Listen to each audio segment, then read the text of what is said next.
tout de suite, voilà, comme ça vous allez entendre recevoir.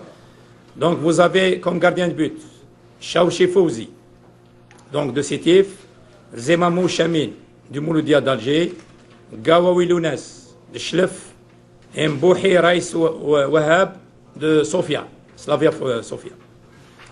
Les défenseurs, Laïfaoui Abdelkader, Bougarra Majid, Medjani Karl, Hallish Rafiq, Antar Yahya, Bel'id Habib, Belhaj Nadir et Masbah Jamal. Les milieux, Axio, Yebda Hassan, L'Ahsen Mahdi, Mansour Yazid, Gadioura Adlan.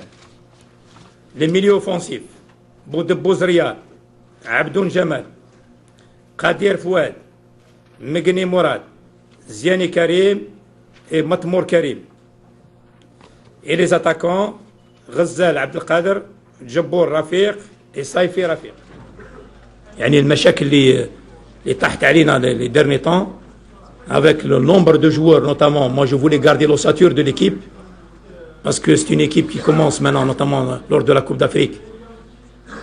On commence à avoir notamment une certaine ossature de l'équipe et je voulais maintenir l'équilibre. Parce qu'un truc qu'on a bâti depuis 2 ans et demi, donc je voulais le maintenir et je souhaitais qu'à la fin de saison, on ait le minimum donc d'effectifs qui composent l'équipe nationale. Malheureusement, Kima Goutkoum, il y a eu énormément. Donc il y a eu la blessure, même hier encore, Bouguera s'est blessé. Je pense que c'est pas si méchant que ça. Donc il y a encore une blessure, une ancienne blessure qui revient. Nous avons Yebda, nous avons également donc Belhaj, nous avons Bezzaz qui est out depuis un bon moment puisque je l'avais signalé. Nous avons Bouazza également qui a donc une pubalgie. Et nous avons également donc L'Ahsen qui a joué, bon j'étais content et qui nous a écrit hier pour dire qu'il a joué, qu'il n'a pas ressenti de douleur. C'est pour vous dire un petit peu, sans compter Megni également, qui fait partie du lot, qui n'a pas joué donc et qui est en rééducation depuis le retour de la Coupe d'Afrique. Donc, vous comprenez très bien, ce sont les joueurs clés de cette équipe nationale. Bon, j'espère que... C'est pas que j'espère, on va voir.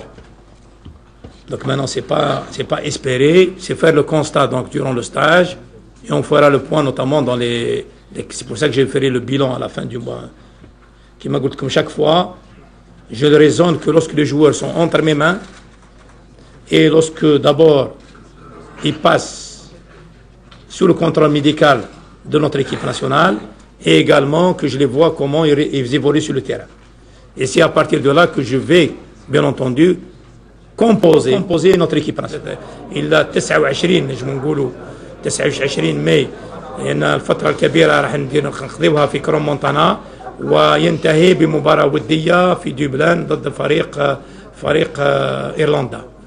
وبعد هذا عندهم 48 ساعة راحة اللاعبين باش يروحوا يشوفوا عائلتهم، ومباشرة من 31 ماي إلى 6 جوان، لأن 6 جوان هو يوم اللي راح ننطلقوا مباشرة من ألمانيا إلى جنوب أفريقيا إلى مكان المقر تاعنا.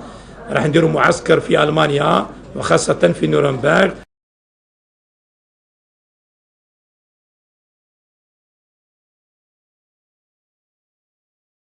الولد فو با لو انفور، انا نعرفه مازال ما يعرفش صلاحه، نقول لك بصراحه، فهمت.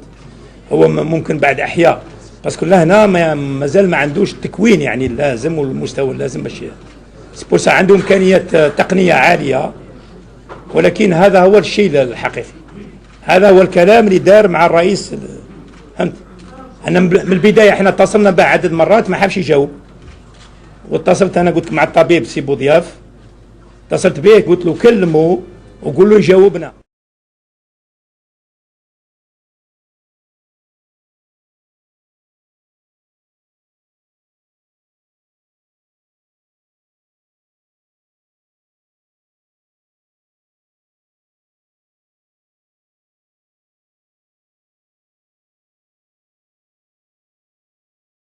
peut paraître surprenant ou surréaliste, capitaine Larquet, mais bon, Rabat Sadan, le sélectionneur des Fennecs, a la ferme intention de puiser en Ligue 1 et en Ligue 2 pour renforcer son équipe.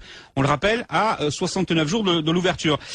Il y a Michael Fabre, le gardien de Clermont, il y a Boudbouz, le Sochaliens, il y a Belaïd de Boulogne, en passant par des jeunes lyonnais comme Yanis Taffer ou Isaac Belfodil, mais aussi en Italie, Jamel Mesbah qui est à Lecce, en Espagne avec Walid Cherfa, Tarragone, en Belgique avec Mohamed Chakouri qui joue à Charleroi. Donc voilà, il a écarté 5 joueurs du championnat local. Il pense qu'avec l'équipe d'aujourd'hui, il ne pourra pas rivaliser face à l'Angleterre, les États-Unis ou encore la Slovénie dans un groupe qui est quand même assez ouvert. Tu en conviendras. Derrière l'Angleterre, tu peux aller chercher la deuxième place. Difficile quand même. Oh, c'est faisable quand même. Ah ouais, c'est compliqué, surtout quand tu vois la CAN qu'a réalisé l'Algérie. Ouais. Je pense que c'est très compliqué. Patrick Beaumont nous a rejoint, notre expert. Pour tout te dire, j'ai du mal à saisir mais bon, peut-être qu'il veut préparer l'avenir aussi. J'ai du mal à saisir où il veut en venir. Cette idée et sur quel joueur il s'appuie et pour quelles raisons. On écoute les explications du sélectionneur algérien. C'est pas simplement la Coupe du Monde, c'est le renouvellement d'effectifs. Donc, en vue de 2012-2014, nous avons pas mal de joueurs qui arrivent. Donc, je renouvelle l'effectif. Donc, pour le moment, j'ai besoin, c'est pas du tout, les priorités, ce sont beaucoup plus les joueurs qui jouent pas actuellement en France, ce sont surtout des couloirs, notamment défensifs. Ce sont des doublurants, surtout. Championnat de France, je pense qu'il y a des joueurs on est en train de suivre jusqu'à la fin du mois, c'est-à-dire de Valenciennes. Habib Belaïd qui joue à Boulogne-sur-Mer. Et malheureusement, lui, il ne joue pas actuellement. Il est sur la liste. Mais comme il ne joue pas, donc justement, depuis un bon moment, et là aussi, j'ai pas pu aller parce qu'il devait jouer au match pour le nombre.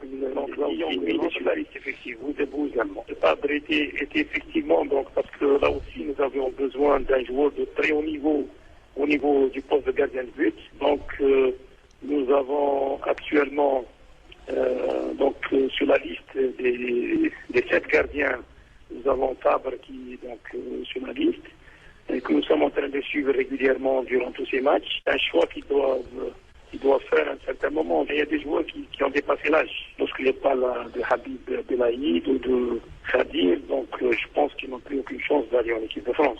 Donc concernant les deux, Boudbouz, effectivement, donc là, je pense que c'est leur choix. Ils sont un tournant. La priorité, bien entendu, c'est l'équipe de France. Je pense que c'est clair. Mais je pense qu'ils font des calculs pour s'ils n'ont aucune chance. Donc ils optent pour, s'ils n'ont aucune chance d'aller en équipe de France et d'aller dans la deuxième nationalité, c'est tout. Patrick, est-ce que c'est raisonnable de penser à autre chose ou de penser à l'avenir quand on a une phase finale de Coupe du Monde à disputer dans 2 mois? Je trouve que la Coupe du Monde, ça marque toujours quelque part une fin de cycle et pas le début d'un cycle. Zidane dit qu'il arrête de jouer après la Coupe du Monde. Il dit pas qu'il commence à penser à sa retraite avant la Coupe du Monde. Les équipes se renouvellent après la Coupe du Monde. Donc là, je suis assez surpris par ce qu'il dit. Mais là où je suis agréablement surpris, par contre, c'est que il joue franc jeu avec tout le monde. Il dit bien qu'il y a jusqu'à, je crois, 7 gardiens dans sa liste. Il parle bien de Belaïd en disant que voilà, il a atteint, il a plus de 23 ans, donc maintenant il doit vraiment devoir pouvoir choisir, bien que je crois qu'il a une possibilité avec la Tunisie aussi. Il est plus clair avec le jeune Boudbouz, par exemple, et puis il dit que bon, voilà, il a un tournant. Donc c'est un sélectionneur sympathique, attachant, mais il faut qu'il fasse très attention dans ses déclarations parce que je pense, à mon sens, que prévoir une reconstruction d'équipe alors qu'il y a une Coupe du Monde à 69 jours, je crois avoir lu. Oui, tout à fait, oui. Je pense que